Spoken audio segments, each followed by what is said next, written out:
జై శ్రీరామ్. సోదరీమణులందరికీ కూడా ఝాన్సీ ఆధ్యాత్మిక ముచ్చట్లకి స్వాగతం, సుస్వాగతం. ఈరోజు నా ప్రవచనంలో జనక మహారాజుకి అష్టావక్రులు ఆత్మనిష్ట గురించి ఇంకా ఎటువంటి సూచనలు ఇస్తున్నారో తెలుసుకుందాం. క్రిందటి సంచికలో సత్సంగత్వము అంటే బాహ్యమైన సంగత్వము కాదు, మనసుతో లీనమయ్యేటువంటి సంగత్వము ఉండాలి. బాహ్యమైన కర్మలు అన్నీ చేస్తున్నా కూడా అవన్నీ బాహ్యానికి మాత్రమే సంబంధించినవిగా భావించి వదిలి నీ మనస్సు నిర్మలంగా ఉండాలి. అది మొదటి సూచన అంటూ ఆయన చెప్పడం జరిగింది. నాయన జనక మహారాజా, ప్రపంచంలో ఉన్నటువంటి ఎన్ని తాత్విక గ్రంథాలు చదివినప్పటికీ, మహా గొప్ప గొప్ప గురువులు ఋషుల వద్దకు వెళ్ళి నీవు జ్ఞానాన్ని క్షుణ్ణంగా అభ్యసించినప్పటికీ కూడా నీవు వాటిని ఆచరించి ఫలాన్ని పొందినప్పుడు మాత్రమే నీవు పూర్తి సాధకుడవు, పూర్తి విద్యావంతుడవు అనేటువంటి విషయాన్ని అర్థం చేసుకో. అంతవరకు విన్నవి విన్నంతవరకే, కన్నవి కన్నంతవరకే. అవన్నీ ఎప్పుడో ఒకప్పుడు నీ మనస్సు మీద ప్రభావం చూపుతాయి. కాబట్టి వాటన్నిటిని వదిలివేయబడి అటువంటి స్థితి లేని స్థితికి నీవురా. నీవు విన్న సమస్త జ్ఞానాన్ని అనుభవించి ఆనందించి పరిపూర్ణుడవు కావాలి. ఈ విషయంలో కఠోపనిషత్తులో నాయమాత్మా ప్రవచనేన లభ్య న మేధయా న బహునా శృతేన యమే వైశ్య వృణుతే తేన లభ్య తస్మైష ఆత్మ వివృణుతే తను స్వం. అక్కడ కూడా వాళ్ళు ఉపనిషత్తులో కూడా ఇదే మాట చెప్తారు. నీవు విన్నంత మాత్రాన సరిపోదు, వాటిని ఆచరించి అనుభవించినప్పుడు మాత్రమే నీవు నిజమైనటువంటి ఫలితాన్ని పొందగలుగుతావు అంటూ చెప్పడం జరిగింది. భోగం కర్మ సమాధిం వా కురు విజ్ఞత దాపితే చిత్తం నిరస్త సర్వాసం అత్యర్థం రోచయిష్యతి. నీవు దాని ఎందు ప్రీతి కలిగి ఉంటావు. ఎప్పుడు నీవు విషయభోగాలు అనుభవించవచ్చు, అలాగే ధర్మకర్మలు కూడా చేస్తూ ఉండొచ్చు, సమాధిని కూడా అభ్యసించవచ్చు, అంటే ధ్యానం కూడా నువ్వు చేస్తూ ఉండొచ్చు.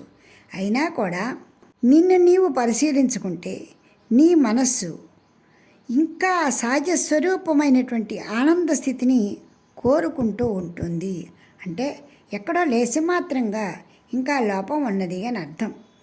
నీ సహజ రూపంలోకి నీవు రా అని పదే పదే నీ మనస్సు, నీ ఆత్మ కోరుతూ ఉంటుందన్నమాట. ఆ కారణంగానే ఇంకా ఏదో నేను తెలుసుకోవాల్సి ఉన్నది, ఆచరించవలసి ఉన్నది, అనుభవించవలసినది ఉన్నది అనేటువంటి భావం నీలో కలిగింది. అయాసాత్ సకలో దుఃఖీ నైనం జానాతి కశ్చన అనేనైవోపదేశేన ధన్యః ప్రాప్నోతి నివృత్తిం. నాయనా విదేహరాజా, ఒక్క విషయాన్ని గమనించు. ప్రతివాడు కూడా అశాంతిగా ఉంటున్నాడు. ఆ అశాంతికి కారణము నిర్విరామంగా కూడా శ్రమిస్తూ ఉండటం. నిర్విరామంగా ఎందుకు శ్రమిస్తూ ఉన్నాడు? నిరంతరము తన మనసులో మొలకెత్తుతూ ఉన్నటువంటి అనేక కోరికలు, అనేక రకాలైన ఆలోచనలు, అవన్నీ తీర్చుకోవటానికి శ్రమ పడటం. ఆ శ్రమ తర్వాత అశాంతి. ఈ విషయాన్ని ఎంతమంది గ్రహిస్తున్నారు? చివరికి వాళ్ళు ఏమి పొందుతున్నారు? ఈ విషయాన్ని కూడా ఎవరు కూడా గమనించటం లేదు. గమనించటం లేదా అంటే గమనిస్తున్నాము. ఎప్పుడు వృద్ధాప్యం వచ్చిన తర్వాత కొడుకులు కోడళ్ళు నువ్వు నోరు మూసు కూర్చోమ్మా, నువ్వు నీకు అనవసరమైన విషయాలు ఎందుకు అని ఓ పక్కన అరుస్తూ ఉంటే, తండ్రితో కూడా నాన్న మా పనులన్నీ మేము చేసుకుంటాం, మీరు విశ్రాంతి తీసుకోండి అని పిల్లలు గట్టిగా చెబుతూ ఉంటే, ఓహో పిల్లలు వాళ్ళ పనులు వాళ్ళు చేసుకునే పరిస్థితి వచ్చింది, ఇక మనం విశ్రాంతి తీసుకోవాలి అని అనుకున్నప్పుడు అప్పటికి సిగ్గుపడి మన పని అయిపోయింది అనుకుంటూ నోరు ముసుగు కూర్చుని మన గురించి మనం ఆలోచించుకోవటం మొదలు పెడుతున్నాం. ఇదా కావాల్సింది మనకి?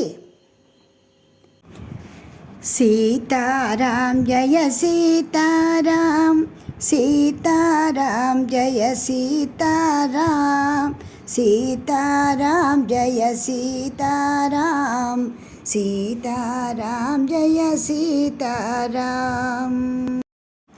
84 లక్షల గర్భంబులను ఏను వెడలి తిని సీతారాం, తాపత్రయమనుదవనలంబున తగులుకొంటిరా సీతారాం. కామ క్రోధ మోహ మద మాత్సర్యంబుల తగులుకొంటిరా సీతారాం, కన్ను తెరచి నిన్ను చూడగనెంచగా కాలము తీరెను సీతారాం. ఇహమ సత్యము పరము నిత్యమను మాటే మరచితి సీతారాం, ఇక దిక్కుతోచక దిక్కే నీవని మ్రొక్కుచుంటిరా సీతారాం. వృద్ధాప్యంబున నీ తత్వము తెలియగా మనసు నిలువదే సీతారాం, మా తప్పులు క్షమించి మక్కువ తీర్చగా నీ నామము నిలుపవే సీతారాం. అహమ సత్యము బ్రహ్మ నిత్యమను మాటే మరచితి సీతారాం, ఇక పరమాత్మ సన్నిధి పరుగున పోయే మార్గము చూపవే సీతారాం. సీతారాం జయ సీతారాం, సీతారాం జయ సీతారాం, సీతారాం జయ సీతారాం, సీతారాం జయ సీతారాం. ఈ విధంగా మనం వృద్ధాప్యం వచ్చిన తర్వాత ఇవన్నీ కూడా అలవాటు చేసుకుంటున్నామండి. అయితే అష్టావక్రులు ఏం చెబుతున్నారంటే, ఇవన్నీ ఎప్పుడో అన్ని పనులు అయిపోయిన తర్వాత కాదు, నీ నిత్య జీవితంలో చిన్ననాటి నుండి కూడా నీవు ఈ విషయాలన్నీ అలవరుచుకుంటూ అన్నీ అనుభవిస్తూ ఆనందంగా ఉండు. ఇవన్నీ కూడా అసత్యమైనవి, క్షణభంగురాలు. ఇటువంటి మనస్థితిని పెంచుకో. అప్పుడు నీవు నిర్భయంగా, నిష్కల్మషంగా, నిరామయంగా, నిశ్చింతగా, ప్రశాంతంగా ఉండగలుగుతావు. ఎప్పుడైతే నీవు అలా ఉండగలుగుతావో నీవు శ్రమిస్తూ ఉన్నా కూడా ప్రశాంతంగా ఉండగలుగుతావు. నేను చెప్పిన ఈ సూక్ష్మమైనటువంటి ఈ నిజాన్ని నీవు గ్రహించడం వల్ల ధన్యుడు అవుతావు అంటూ అష్టావక్రులు జనక మహారాజుకు చెబుతున్నారు. నిజంగా మనందరూ కూడా ఈ విధమైనటువంటి మార్గంలో మనం వెళ్ళగలిగితే నిత్యము కూడా ప్రశాంతమైనటువంటి జీవితాన్ని పొందగలుగుతాము. ఏ అనారోగ్యాలు కూడా మనని బాధ పెట్టవు, మన దగ్గరికి రావు. కేవలము కోరికల వలననే మనకి అశాంతి వస్తుంది. అజ్ఞానత పరమార్థేన క్రియామాత్రే చ తిష్టత, ఫలకార్పణ్యయుక్తేన పుంసా తత్వం న చింత్యతే, సంత్యక్తవాసనాన్ మౌనాత్ తేన్యాస్త్యుత్తమం పదం. యోగ వాసిష్ఠంలో ఈ విధంగా చెబుతున్నాడనమాట. పరమార్థతత్వాన్ని తెలియని కారణంగా నిత్యము కూడా అనేక కార్యక్రమాలలో, అనేక కర్మలలో శ్రమిస్తూ ఫలితాల కోసం బాధపడుతూ జీవితాన్ని వ్యర్థం చేసుకుంటున్నాడు. ఫలితం వస్తే ఆనందపడటము, ఫలితం రాకపోతే నిరాశ చెందటము, అన్నిటికీ తానే కారణం అనుకుంటూ బాధపడటము నిష్ఫలమైనవి. ఈ విధంగా జీవితాన్ని నష్టపరుచుకుంటున్నాడు. నిజానికి ఏది మన చేతులలో లేదు అనేటువంటి సత్యాన్ని గ్రహించిన నాడు దేనికి మనస్తాపాన్ని పొందడు. కానీ ఎవరికి కూడా ఆ నిత్యము సత్యమైనటువంటి ఆ తత్వాన్ని ఆలోచించే తీరికే దొరకటం లేదు.